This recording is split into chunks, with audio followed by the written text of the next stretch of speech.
This will be the concluding lecture from Tagore's My Reminiscences, and in this lecture, in this concluding lecture, we are going to talk about chapter 15 of this book.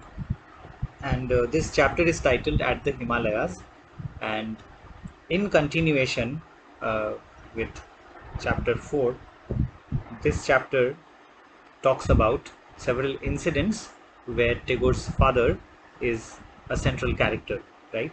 And as I mentioned in the previous lecture, here Tagore once again fondly remembers his father's memories, right? And so this chapter is sort of a memoriam for his father.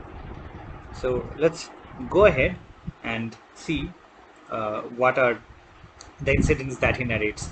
But again, I would like to first tell you that this too, just like chapter 14, is an incident-based chapter, and there are not too many insights, at least not as many insights as we have seen in the previous chapters.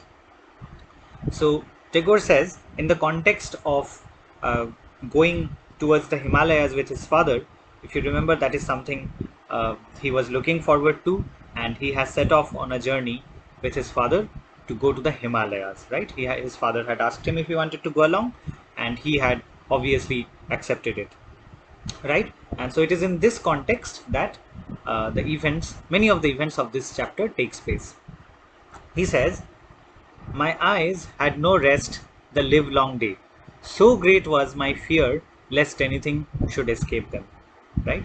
So, as you can see, this is Tagore. This is the Tagore who later goes on to be one of the greatest living authors, right? A Nobel laureate in literature. But even as a child, he was immensely curious. We have seen in the previous chapters as well. And here too, when he has finally been allowed to go out uh, for the first time, when he's going on such a long trip, he is, you know, his eyes do not want to escape anything. His eyes want to capture as many things as they can, right? It is as if his eyes are recorders. We know from the chapters before that Tagore has an excellent memory, and he's an excellent observer, right? And it is almost as if his eyes are no less than a camera, because he records everything and then he writes about everything, right? So that is one of the traits of Tagore that comes out of this autobiography, right? So one of the questions that you can have from this text would be related to, um, Tagore's character, the characterization of the author himself, right? And if such is a question, then one of the things you must certainly mention is the fact that he was an excellent observer even as a child. Remember that he knew the bathing habits of all his neighbors, right? That he was such a keen observer. And here again, when he has finally been let out of the boundaries of his home, we can see that same trait again. His eyes had no rest the livelong day, because the entire day they were observing one thing or the other. Tagore continues later on in this chapter. He says, in the streets of Calcutta, I sometimes imagine myself a foreigner, and only then do I discover how much is to be seen, which is lost so long as its full value in attention is not paid. It is the hunger to really see which drives people to travel to strange places. So the key phrase here is the hunger to see, the hunger to really see, right? So Tagore, as you already know, not just from your reading of My Reminiscences, but also from your reading of the essays on nationalism before, that he was quite a traveler, right? So his early childhood was spent mostly indoors, inside the boundaries of his house, and he had, you know, hopes, he had fantasies about what the external world looked like. And then when he started traveling, he went on to be a major traveler of the 20th century, because if you know more about Tagore, you will realize that he had traveled quite a great deal, sometimes for the purposes of lecturing, right, as in the case of Japan and the United States, but also just to see what the world looks like. So he was quite a traveler, and he says that it is the hunger to really see which drives people to travel to strange places, right? So this answers one of the another of the fundamental questions that this text brings. Um, what what really makes people hungry to see, right? And what is the cause that people like traveling? Some people like to travel so much, right? So these are some of the question it answers.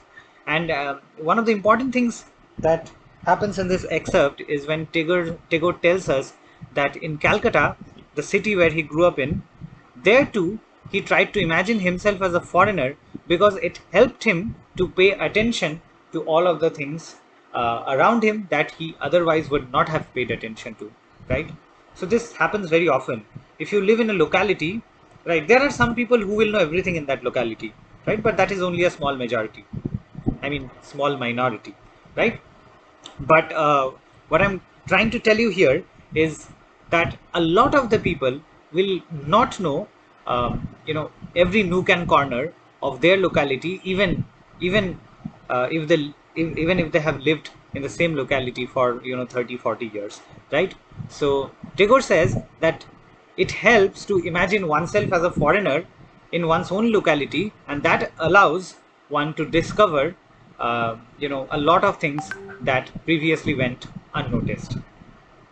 So let's now look at the next incident.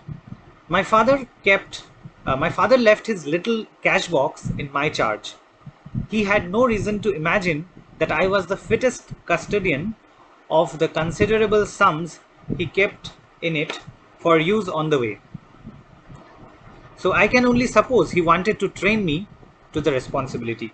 Now, this is something we have seen in the previous chapter as well. His father giving him, tiny sums of money and a gold watch to take care of, to feel responsible, to learn the craft of responsibility, right? And here again, we see something very similar. His father gives him a small cash box and tells him to be the custodian, right? And he says there was a significant amount of money in that cash box, and yet his father thought that young Rabindranath Tagore, would be responsible enough to be a good custodian for it, right? So these are some of the ways in which Tagore's father taught Tagore to be responsible. That's what Tagore is trying to say here in remembering his father. He then says, I would often wander away from one peak to another, but my father did not object. To the end of his life, I have observed, he never stood in the way of our independence. Many a time I said, Many a time have I said or done things repugnant alike to his taste and his judgment. With a word, he could have stopped me, but he preferred to wait till the prompting to refrain came from within.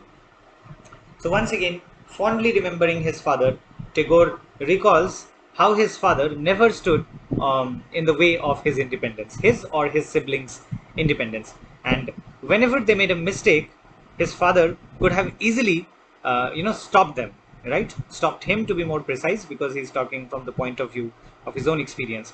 So his father could have stopped him, but he preferred that his children, Tagore and his siblings, learn on their own, right? They make the mistake and they find out what the mistake was. So instead of stopping them and teaching them at each and every step, he allowed them to make mistakes and learn from their mistakes. So the learning was more organic, right? So the larger point again is education, right?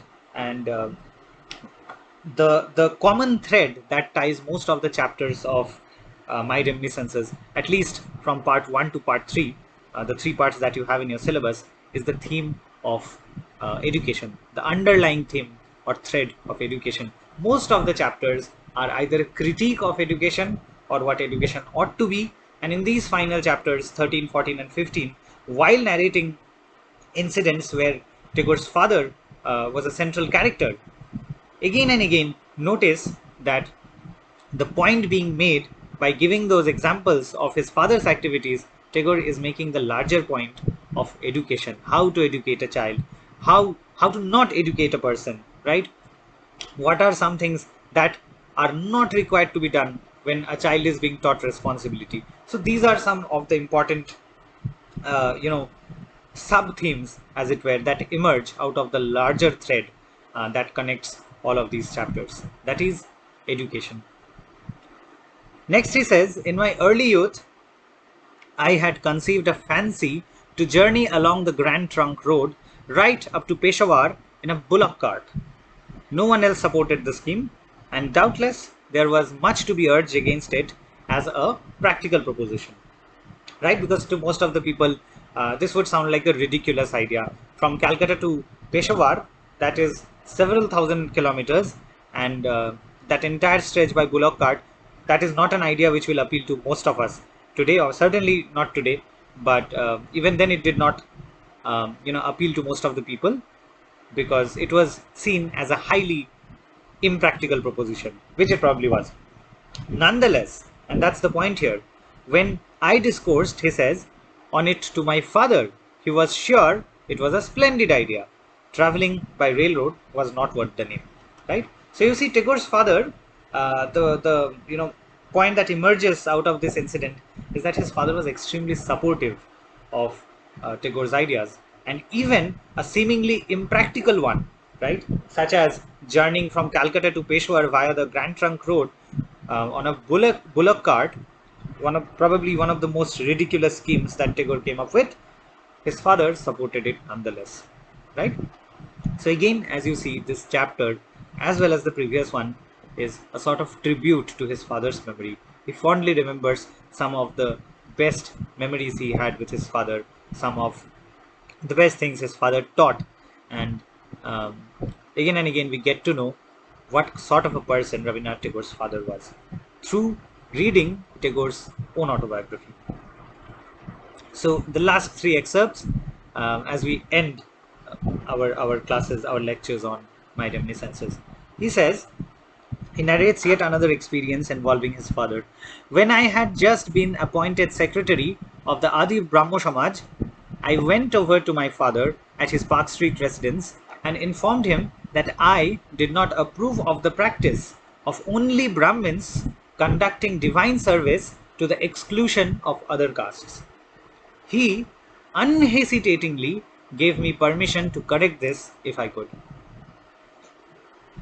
So you see, uh, hopefully, hopefully in your history lessons in school, from your history lessons in school, you got an idea of what the Brahmo Samaj is, right? So Brahmo Samaj used to be this organization uh, which rejected some of the ideas of contemporary Hinduism, right? Some of the practices of Hinduism which people like Tagore's father, Ishwar Chandra Vidyasagar, right, Raja Ram Mohan Roy, some of these characters, some of these great reformers, they did not agree with, right? And these people wanted to reform Hinduism. They wanted Hinduism to get rid of all the, to be purged out of evil practices like as the sati, right? I'm sure you have all heard of sati. You must have also heard of child marriage, and you must also be familiar with the fact that even in the 18th in the 19th century, widows were not only not allowed to remarry, but were also under the evil sati practice. They were thrown into the funeral pyre of their husbands who had passed away. So all these evil practices existed, and these people, Raja Ram Mohan Roy, Tagore's father, of course, and yes, his grandfather as well, were all reformers, right? Obviously, bring in Ishwar Chandra Vidyasagar.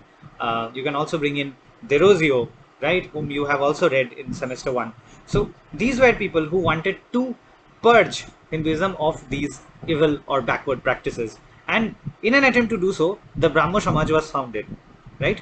And so when Tagore's turn came, when Tagore, took over the role of secretary of the Brahmo Samaj, one of the practices that he did not approve of, that he wanted to be changed, is the practice where only Brahmins could conduct divine service, right? So whenever there is a ceremony, the practice then was that only Brahmins could conduct the divine service, the service that was offered to God, or whatever ceremony, whatever occasion was in context. So Tagore did not agree with this practice, and he said that caste should not be a bar while conducting divine service, and not only Brahmins but people from other castes should also be allowed. right? So he wanted to bring in that, bring in a measure of equity, right?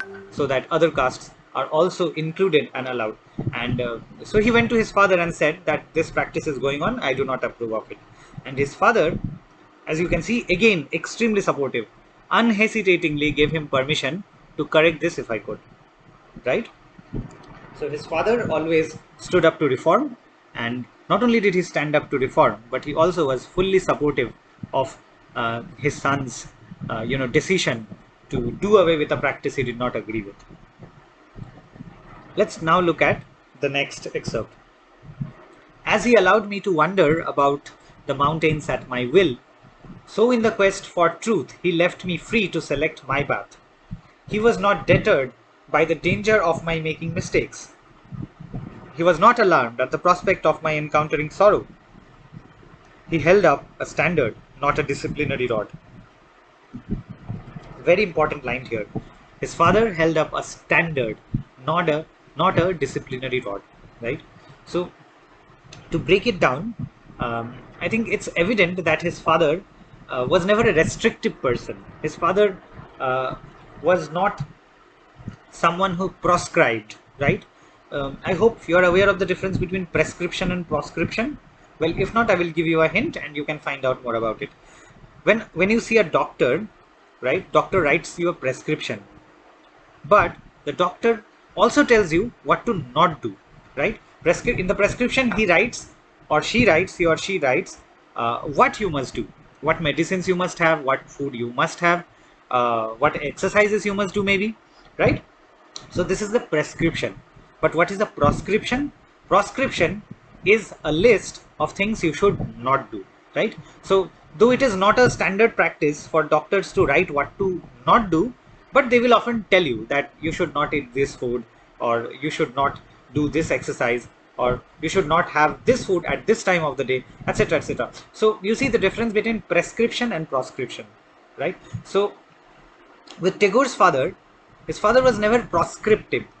His father held a standard, right? His father had certain ideals, but when they were not followed, he did not force his children to follow them. He did not, hold his children by the collar and say, I am doing this, and so must you. He was never like that. He never held a disciplinary rod. In other words, he did not force any of his children, uh, to do exactly what he was doing. Rather, he allowed them to make mistakes, right? And so he was not alarmed, as Tagore says, at the prospect of Tagore encountering sorrow or making mistakes. So he left me, as Tagore says, free to select my path, right? So again, you see Tagore's father, a very significant contributor to the formation of the Rabindranath Tagore we know through his writing and his music, and obviously all of his art. So the last excerpt we are going to look at is also about his father. And here he says, my father also let me read letters to him from my elder brothers. This was his way of teaching me how I ought to write to him, for he by no means underrated the importance of outward forms and ceremonial. So, while on the one hand, his father was never proscriptive, his father never stopped Rabindranath Tagore from doing anything or trying out anything. At the same time, his father also did not, also did not abhor or underrate the importance of outward forms and ceremony. So his father was also aware of the necessity of decorum, right? His father was also aware that, for example, when a letter is written, it has to be written in a certain way, right? So he was also aware, and not only was he aware of these things, he put them into practice, right? Now, one of the examples Tagore gives us here is that when his elder brothers wrote letters to his father, to their father, young Rabindranath would read out those letters to his father, and by reading out his brother's letters for his father, he learned better writing. He learned how to write better letters, right? So these are some ways in which Tagore tells us that his father taught him, right? Sometimes not by directly intervening, most of the time not by directly intervening and telling him not to do something, He never did that. But also parallelly, helping him learn decorum as seen in the example of letter writing, right? Or letter reading to be more precise. So, with that, we end our lectures on Rabindranath Tagore's My Reminiscences, part 1 to part 3. These are the parts you have in your syllabus, and several questions have emerged from these detailed, discussions on excerpts that I have picked and broken down for you. So, there are questions that will emerge from those excerpts that I have not quoted, right? So the text is very important. If you haven't read the text, do not depend only on the excerpts that I have been teaching over the past 1 month or so. But definitely read the text, and make use of the points I made. Make use of the breakdown of the excerpts that I have provided for you, and make note of some of the questions that I have spoken about while talking about the text. Right. So with that, we end my reminiscences.